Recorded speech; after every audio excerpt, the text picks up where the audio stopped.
Daniel Parker. I'm 16 years old and I attend First Baptist Church of Dover. I'm homeschooled and my dad's a pastor, so um, I've always gone to church and I've never, strayed far from church. I got saved at the age of 7, and so I was young. I don't have like a tragic backstory or anything. God's always been around me and like in my life, and my life's, you know, uh, has had a Christ direction, and so I was in chapel at my school, and they were talking about God and how to be saved and how to get into heaven, and how to become a true Christian.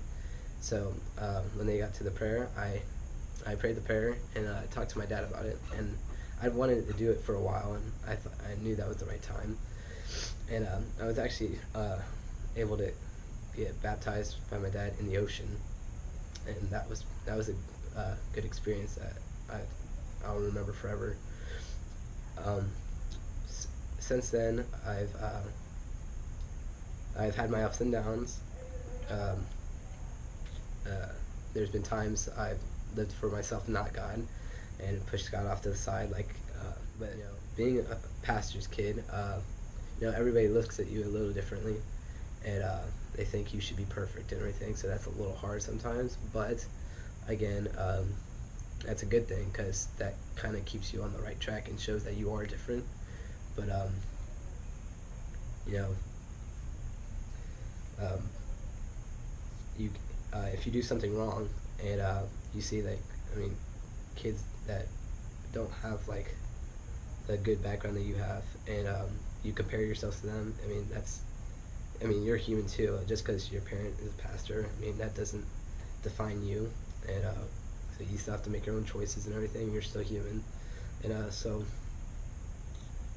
yeah. So being a pastor's kid has its pluses and minuses, but I'm always growing in my faith, reading the Bible and going to church. But something that's really special to me is being in a small group. And so on Sundays and Wednesdays at church, I go to my small group, and I'm surrounded by Christian friends and a mentor that I really know my mentor really well. And if I have a problem or if I'm struggling with anything, I can always count on them. I can talk to them about anything, and it's something I really appreciate. And if you're a pastor's kid or if you're any kid, definitely get into a small group. I highly recommend it, and I highly recommend it if you're not in a small group, if you don't have church, if you don't have a Sunday school. I mean, don't be afraid because um, they're nice people. It will really help you a lot.